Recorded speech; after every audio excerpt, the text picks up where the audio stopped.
When I speak to triathletes about carb loading, they usually tell me, yeah, I do it, and it normally means eating a big pasta meal or pizza the night before the race. But it is so much more than this, and this is one of the carb loading mistakes most triathletes make that could be costing them hours off their finish time. Today, we're going to go through everything that you need to know to carb load properly before an Ironman triathlon. Carb loading has the potential to significantly improve performance across all three disciplines, especially during those crucial final hours of the run. It's definitely worth doing properly, but it also has the potential to cause unpleasant gastro symptoms like bloating, diarrhea, or abdominal cramps if done incorrectly. We're going to cover what to eat, what not to eat, how long before your race you should carb load, and a load of other helpful tips to make sure you complete the best Ironman possible. And if you're new here, then hey, my name's James and I'm a registered sports and exercise nutritionist. I work with amateur and pro triathletes to help them train, race, and recover better, race faster, and do all of this in a healthy and sustainable way. All right, so let's talk about carb loading. It is a favorite topic of mine because it is such a powerful tool, but it's not as straightforward as a lot of people think, and that's a good place to start. So let's talk about what proper carb loading isn't. It isn't just eating a big pasta meal the night before. It isn't just eating a bit more carbs the day before your race. And finally, it isn't going low carb first to then be able to carb load properly. Instead, it's eating a large and specific amount of carbohydrates in the right time frame before your race while avoiding or reducing certain food groups. That sounds kind of complicated and like it might not be worth it, right? Don't worry, it's not that bad, and I'll walk you through everything. I've also created a carb loading plan for you which you can download for free to help you out, and we'll get to that later. As a very quick explanation as to why you want to carb load, it all comes down to energy reserves and what you need to fuel you through a 140.6 mile race that might take anywhere between 9 to 7 hours to complete. Your body has two main sources of energy, fats and carbohydrates. Fats are essentially unlimited when it comes to energy because the average person has over 50,000 calories worth of energy stored as fat. But carbohydrates are limited and the average person only has about 2,500 calories worth of carbs stored in the body as glycogen. And that's only when they've carb loaded properly. When you do an Ironman, even though it's lower intensity in relative terms, a significant proportion of energy is going to come from carbohydrates, particularly during higher intensity efforts on the bike and the run. And since carbs can run out, they have to be your big focus before and during your race. By carbohydrate loading, you maximize or even exceed the usual storage amount of glycogen, which is extremely helpful because it reduces the chances of you bonking or hitting the wall. That's the term used to describe getting to a critically low level of glycogen in your muscles, meaning you have to reduce your pace and you'll probably feel dreadful. And this typically happens during the marathon portion of an Ironman when many triathletes start to struggle and their stomach is shutting down. Carb loading has been shown to improve endurance performance by about 2 to 3%. Now that might not sound like that much, but over the course of a long Ironman day, these are the time differences that it can make for you, and it is actually incredible. The first big thing to talk about is just how much you need to eat to carb load properly. The guidance is 8 to 12 grams of carbs per kilo of body weight per day, which is actually quite a lot. Let's say you're 70 kilos. That means 560 to 840 grams of carbohydrates per day. To give you some perspective, this is the carbohydrate content of some different food which people might eat during a carb loading period. Now, if you just include the amount of carbohydrates here, that is 2,800 calories worth, and then you've still got to include protein and fat too. This is why having a plan is so important. Most people simply just up their carb intake a bit compared to normal. Eat a little bit more pasta or rice. If they do that, they won't get anywhere near this 8 to 12 grams of carbs per kilo mark.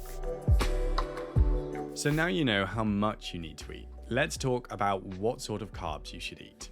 This can have a significant impact on how well the carb loading goes, and whether you get any sort of gastrointestinal upset during your Ironman race itself. For everyday healthy nutrition, I would normally suggest you eat whole grain carbohydrate varieties in most instances, because overall the nutrient profile is healthier and it's better for you.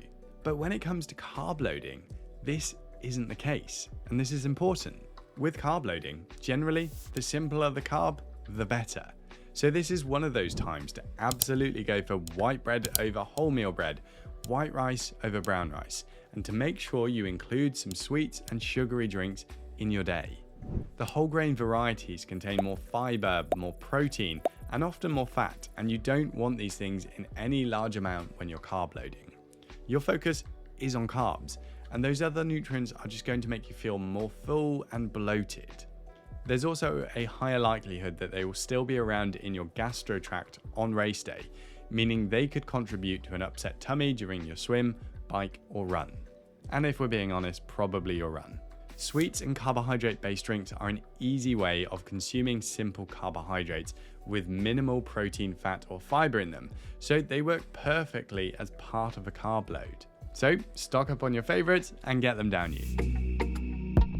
Next up on your list of things to tackle is how long to carb load for, and whether you should do a low carb period first. The current evidence suggests that even 24 hours of proper carb loading is probably sufficient to maximize glycogen stores before something like an Ironman. A study compared muscle glycogen stores after 24 and 72 hours of carb loading and found no significant difference in the measurements. Now, my personal opinion on this is that when it comes to an Ironman, it's worth starting around 36 to 48 hours out and transitioning to a lower fiber diet 72 hours before your race. During that period, you're often quite active anyway, going to the race village, registering, doing a little shakeout. This just means that you're topped up as much as possible going into your race. Now, you also don't need to go on a low carb diet before you start carb loading. We know that you can get the same results from being on a standard diet and going straight into carb loading in terms of glycogen storage. There's no extra benefit in reducing your carbs first. And if you do try a low carb approach, you'll probably just end up feeling miserable and rubbish, which is not what you want in the days leading into a big race. So don't do that. When you're carb loading, you need to keep an eye on your hydration too. From my own personal experience and from working with heaps of triathletes, it's really common to feel more thirsty than usual when you are carb loading properly. So just keep an eye on your fluid intake and plan to drink a little more than usual. I usually add electrolyte tablets or just a bit of normal table salt to my drinks over the day when I'm carb loading. Unless you have a specific medical condition and you've been advised not to, this shouldn't be an issue, especially over the short term, because any excess salt should just be eliminated through your urine. The reason behind this thirst is that carbs are stored as glycogen, and for every 1 gram of glycogen you store 3 grams of water. Because you're consuming a much higher carb amount than usual, your body is going to have to use water from your blood plasma to help with storage, and hence relatively you become dehydrated and feel thirsty if you haven't proportionately increased your fluid intake. Bottom line, keep up with your fluids while you carb load. This whole pre-hydration strategy is actually something I go into in much more detail in my triathlon nutrition course, the Tri-Fuel Academy, which is included in your membership to the Hub. This is my nutrition membership specifically designed for triathletes to help them train, race, and recover to the best of their ability. And you can check out the Hub by clicking the link in the comments or description of this video. It will help you to completely nail your training and race nutrition. And you'll also get race nutrition support from me, which means you can go into your races absolutely confident you've got everything covered for your Ironman. Come and join the Hub and stop race day stress, stop stomach upset, and absolutely smash your Ironman. Now, you may have been listening to all of this and are thinking, this is a heck of a lot of carbs, and you're saying to eat less protein, fat, fiber, and wholemeal carbs. Is this really healthy? Well, there's not really anything unhealthy about it as such. We're talking about a short, max 2 to 3 day period of higher than usual carbohydrate intake. Your body should be able to handle this without any problem unless you already have a diagnosis like diabetes. And because it is so short, we're not really worried about vitamin or mineral deficiencies either. Plus, if you've been training for an Ironman, then it's likely you've done a fair amount of exercise, and we know exercise in its various forms makes the body better able to handle carbohydrates. So really, there shouldn't be any issue here. Plus, this isn't actually going to be that different calorie-wise to a big day of training, and I can bet that you probably smash a pizza after that as well. So now let's just go over some extra tips for carb loading, which I think make a world of difference for triathletes. Taper your daily intake. Eat more in the morning and afternoon so you can eat relatively less in the evening. If you've ever eaten a lot of food before bed, then you'll know that uncomfortable sensation that can happen when you're just too full to sleep. You lie there tossing and turning, and you might even get the sweats. Not great prep before your race. Include carb-rich drinks. Make sure you include carby drinks in your plan. If you consume carbs just as whole foods, then it can feel way too much. So liquids are an easy way of adding carbs to your day. Sports drinks are great for this purpose because they're usually full of simple sugars as well as a bit of sodium or salt, which will help with your hydration too. Practice in advance. Don't just plan to do it for the first time a couple of days out from your race and throw caution to the wind. You've already spent hundreds if not thousands on your race, so you owe it to yourself to practice. I'd suggest that you practice once or twice at least 4 to 6 weeks out from your race, perhaps before a big training weekend. Even if you just try it for one day, make sure you feel comfortable doing it and that you can tolerate all of the foods that you've picked. If it doesn't work well, you've got time to change things and fine-tune this so that come race day, it's no stress. Use a carb loading plan. Because of pretty much everything I've mentioned in this video, having a plan is the best way to carb load properly. I've created one specifically for Ironman triathletes, which you can download for free, and I've put the link in the description and comments of this video for you.